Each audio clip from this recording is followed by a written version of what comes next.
Nah, Assalamualaikum warahmatullahi wabarakatuh. Alhamdulillahirabbil alamin. Baiklah, Nana, pada kesempatan kali ini kita akan mempelajari sejarah kebudayaan Islam. Kita mulai dari bab pertama. Nabi Muhammad SAW sebagai rahmat bagi seluruh alam semesta. Pada bab pertama ini ada 4 pembahasan materi. Yang pertama, kepercayaan masyarakat Arab pra-Islam. Yang kedua, kondisi sosial masyarakat Arab pra-Islam. Ketiga, kondisi ekonomi masyarakat Arab pra-Islam. Yang keempat, kondisi politik masyarakat Arab pra-Islam. Materi yang pertama, kepercayaan masyarakat Arab pra-Islam. Masyarakat kota Mekah sebelumnya mereka menyembah berhala dan batu-batuan adalah masyarakat yang penganut ajaran tauhid yang dibawa oleh Nabi Ibrahim alaihissalam, yaitu agama mengajarkan kepercayaan dan menyembah hanya kepada Allah Subhanahu wa taala, Tuhan yang Maha Esa. Kemudian ajaran itu diteruskan oleh Nabi Ibrahim yang merupakan putra Nabi maaf diteruskan oleh Nabi Ismail yang merupakan putra Nabi Ibrahim.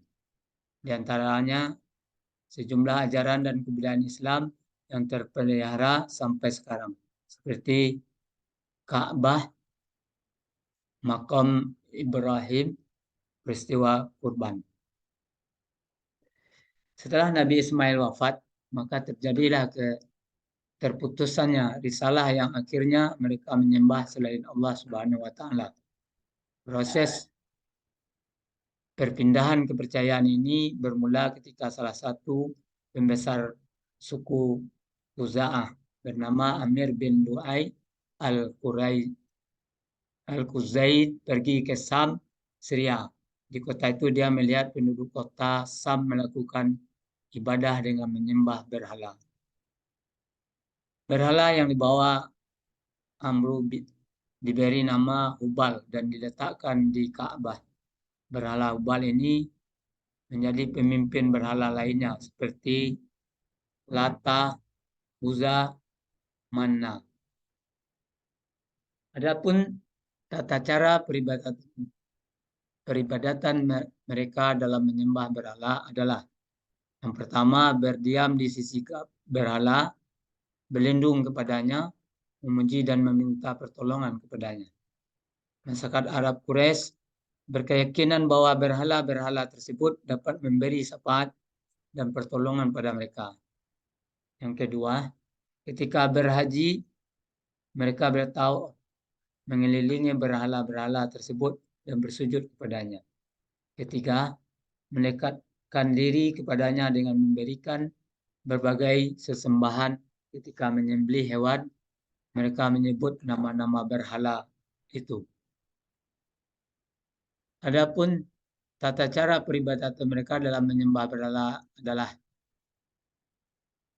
selain kepercayaan terhadap berhala dan agama-agama Sabil dan Majusi tersebut, masyarakat Arab juga ada yang menyembah malaikat dan menyembah jin.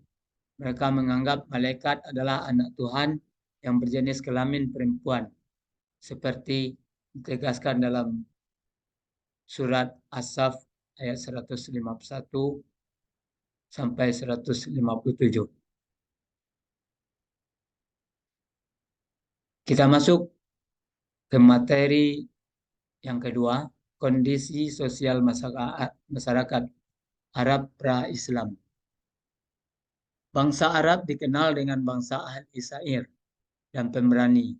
Selain ahli syair dan pemberani, karakter positif Arab lainnya, seperti punya semangat tinggi dalam mencari nafkah, sabar menghadapi kekerasan alam, mempunyai ketahanan fisik, kekuatan daya ingat, hormat akan harga diri dan martabat.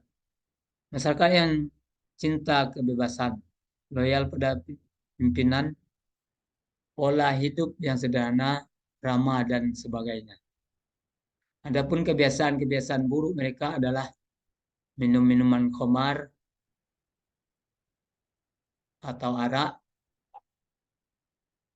sampai mabuk, berjudi, berzina, dan merampok, dan sebagainya. Mereka memposisikan perempuan pada sisi terendah. Materi yang ketiga itu kondisi ekonomi masyarakat Arab pra-Islam. Kondisi ekonomi bangsa Arab saat sebelum datang Islam sudah maju karena sebagian besar mereka berniaga. Perdagangan merupakan mata pencarian mereka. Meskipun ada juga yang bertani dan beternak, bagi orang Arab, Baduy peternakan menjadi sumber utama kehidupan mereka. Mereka berpindah-pindah guna keperluan mengiringi ternak-ternak mereka ke suatu wilayah yang sedang hujan dan subur. Jadi kehidupan mereka berpindah dari satu daerah ke daerah yang lain atau nomaden. Sedangkan masyarakat perkotaan sebagian menjadi peternakan sebagian sumber kehidupan mereka dan sebagian menggantungkan kehidupan mereka dari pertanian. Di antara penduduk Mekah yang memegang peranan penting dalam perniagaan di Jazirah Arab adalah suku Quraisy. Pengalaman berniaga ini didapat dari orang-orang Yaman yang pindah ke Mekah. Karena orang-orang Yaman terkenal punya keahlian di bidang perniagaan. Sebagai alat transportasi untuk memobilisasi barang perdagangan mereka menggunakan unta sebagai alat transportasi yang bisa diandalkan. Unta dianggap sebagai perahu padang pasir. Materi kita yang keempat di bab 1 ini yaitu kondisi politik masyarakat Arab pra-Islam. Sebelum Islam datang, bangsa Arab dipengaruhi oleh 3 kekuatan politik, yaitu Kekaisaran Bizantium, Kekaisaran Persia yang memeluk agama Zoroaster, serta dinasti Himyar yang berkuasa di Arab sebagian selatan.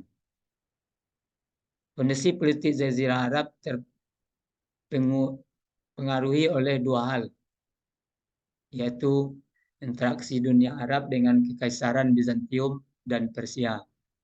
Kedua, persaingan antara Yahudi dan Zoroaster. Kekaisaran Bizantium itu disebut juga Kekaisaran Romawi Timur. Ini berpusat di ibu kota Konstantinopel dan dikuasai oleh kaisar-kaisar yang merupakan pengganti Kaisar Romawi kuno setelah runtuhnya Kekaisaran Romawi Barat. Di Jazirah Arab juga terdapat beberapa kerajaan yang pernah ada, di antaranya Kerajaan Kidah yang berdiri antara 480 sampai 529 Masehi. Yang kedua Kerajaan Ma'in dan Kerajaan Qutban antara 1200 sebelum Masehi sampai 700 sebelum Masehi. Yang ketiga Kerajaan Sabah, yang keempat Kerajaan Himyar, yang kelima penduduk Romawi di Yaman, yang keenam pendudukan orang-orang Persia atas Yaman, yang ketujuh Kerajaan Hira, dan terakhir Hijaz. Hijaz berbeda dengan negeri-negeri Arab yang lain. Negeri Hijaz belum pernah dijajah, diduduki dan dipengaruhi negara-negara asing. Hal itu dikarenakan letak geografis dan negeri miskin, sehingga tidak menarik negara-negara lain untuk menjajahnya. Kota terpenting daerah ini adalah Mekah. tempat Ka'bah berada dalam abad ke-5 Masehi. Suku Quraisy merebut kekuasaan Mekah dan Ka'bah dari suku Khuza'ah Mekah, mengalami kemajuan di bawah kekuasaan suku Quraisy.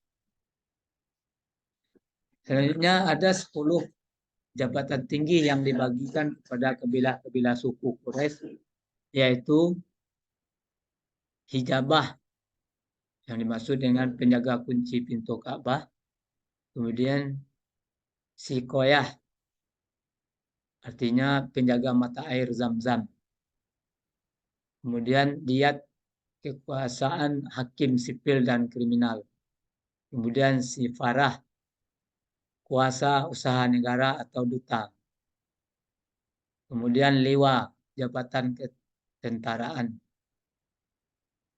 kemudian rifadah pengurus pajak bagi fakir miskin. Selanjutnya nadwa jabatan ketua dewan.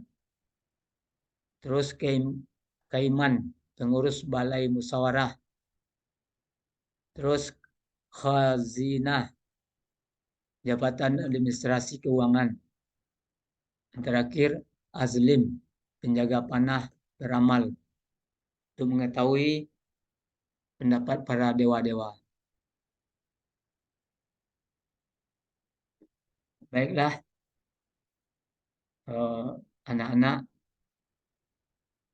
kita cukupkan pada bab pertama ini dan akan kita lanjutkan pembahasan selanjutnya di video berikutnya. Terima kasih. Wabillahi taufik wal hidayah. Assalamualaikum warahmatullahi wabarakatuh.